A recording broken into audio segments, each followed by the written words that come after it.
परमाणु बम जिस दिन गिरता है उस दिन उसी एरिया में तबाही होती। अगले दिन जब लाश गिरना चालू हुई ना, जो सोया है सोया ही रह गया। जहाँ पे परमाणु बम फटा रहेगा ना, वहाँ 10 साल बाद जाके अगर गलती से वहाँ की मिट्टी उठा लिए ना, तो आप यमराज को प्रणाम करके आए, अब तो आशीर्वाद देंगे। परमाणु बम से क्या डरता?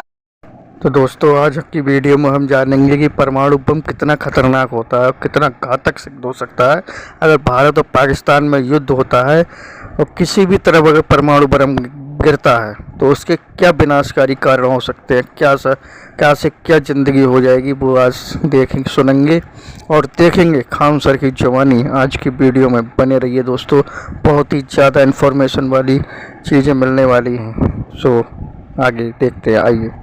का सौर गया, ठीक है। अब असली तबाही होगी अगले दिन, जब किसी को दिखेगा ही नहीं, अरे क्या हो गया। वो हवा जो होती है ना, वो प्रदूषित हो जाती। जैसे कोरोना किसी को दिखता था, लेकिन 14 दिन का टाइम देता था ना मरने में, मतलब मारने में तो कोरोना 1 महीना लेता था। जिसको कोरोना हुआ तो 14-15 दिन तक तभी इंक्यूबेशन पीरियड में रहेगा, उसको खुद नहीं पता है, फिर अगला 14-15 दिन में उनको मारेगा। परमाणु में ऐसा नहीं होता है। रेडिएशन आप सूंघे, अभी सूंघिए, AM में सूंघिए, PM में मरिए, मतलब 12 बजे से पहले सूंघिए, 12 बजे के बाद मरिए, सुबेरे सूंघिए, रात में मरिए, रात में सूंघिए, सुबेरे मरिए। एक 24 घंटा के अंदर टपका देता है रेडिएशन। पता ही नहीं, कोई उपाय नहीं है, बचने से कोई उपाय नहीं। परमाणु बम से क्या डरता है सब?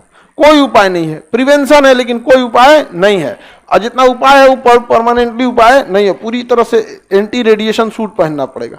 मारा 6 अगस्त को तबाह हो गया हिरोशिमा। जापान को लगा कि ससुरा बहुत खतरनाक बम है ये, अब हम भी बदला लेंगे। लेकिन अगले दिन जब लाश गिरना चालू हुई ना, जो सोया है सोया ही रह गया है। परमाणु बम कोई विस्फोटक नहीं बल्कि एक प्रदूषण है। जमीन, हवा, मिट्टी, पानी सब प्रदूषित हो गई वहां पे। जहां पे परमाणु बम फटा रहेगा ना, वहां 10 साल बाद जाके अगर गलती से वहां की मिट्टी उठा लिए ना, तो आप यमराज को प्रणाम करके आए, अब तो आशीर्वाद देंगे।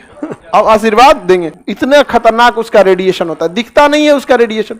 हम लोग को क्या रेडिएशन दिख रहा है? अभी सबके मोबाइल में जियो, एयरटेल, वोडाफोन का टावर का नेटवर्क होगा, दिख रहा है? किसी नहीं दिख रहा है। वैसे ही रेडिएशन हो जाएगा, दिखेगा नहीं। लेकिन जैसे हम लोग सूंघेंगे, लोग फेफड़ा हो जाएगा मच्छरदानी। समझ आ गया कि नहीं? बहुत खतरनाक होता है रेडिएशन, और यह रेडिएशन का असर एक लंबे समय तक रहता है। यही रीजन है कि नागासाकी, हिरोशिमा आज भी लोग दिव्यांग पैदा होता है। समझ में आ गया कि नहीं? आज भी लोग क्या पैदा होता है? दिव्यांग। 32 साल में खत्म होता है। नहीं रे बबुआ, 3000 साल में। कितने साल में? रेडिएशन का प्रभाव कब खत्म होगा? 3000 साल में। अभी 100 साल भी नहीं हुआ है जापान पे परमाणु बम पटकाए हुए, वहां असर कितना साल रहेगा? 3000। लेकिन उसपे ऊपर सिल्वर, इसका क्या नाम है, पोटेशियम आयोडाइड लगा के उसको थोड़ा सा क्या किया जाता है? कम किया जाता है। बोरिक एसिड का छिड़काव करने से रेडिएशन क्या हो जाता है? बैठ जाता है। बोरिक एसिड के पास परमाणु बम का रेडिएशन बहुत हाईली जाके चिपक जाता है, और बोरिक एसिड भारी होने से नीचे बैठ जाती है। तो जहां परमाणु बम होता है ना, वहां हेलीकॉप्टर से क्या छिड़का जाता है? Boric acid. लेकिन पायलट मर जाता है। हेलीकॉप्टर से छिड़कने टाइम पायलट मर जाएगा वहां पे, तो बोरिक एसिड का छिड़काव किया जाता है। फिर उस हेलीकॉप्टर का जो भी दूसरा कोई हेलीकॉप्टर के पास जाएंगे, वो भी निपट जाएंगे। तो इसलिए जो भी पायलट जाता है ना, पूरा एंटी रेडिएशन सूट पहन के जाता है, लेकिन बहुत हाईली रिस्क होता है। अमेरिका ने मार दिया। आगे बढ़े ध्यान से। तो ये अमेरिका ने कहा मार दिया?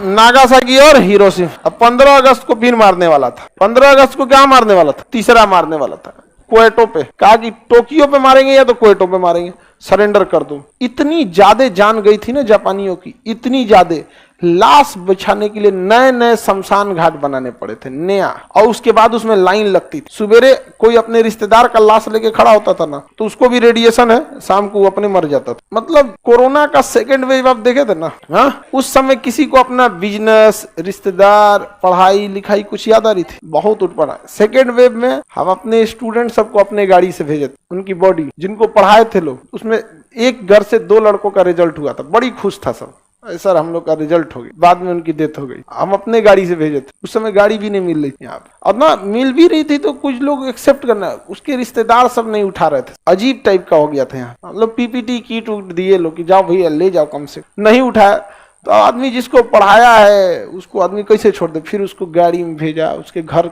भेजा गया, वहां उसका दाह संस्कार जो भी था वहां लोग किया। लोग बहुत उटपटांग हो गया। उस समय किसी को कुछ नहीं सूझ रहा। उससे 100 गुना खतरनाक था अमेरिका का परमाणु। पूरा शहर तबाह हो गया था, पूरा शहर। मतलब अभी देखिए तुर्की में जो भूकंप आया ना, वो जापान के परमाणु हमले में 0.1% है, इतना। तो इतनी तबाही आई। इसका कितना भयानक था जापान।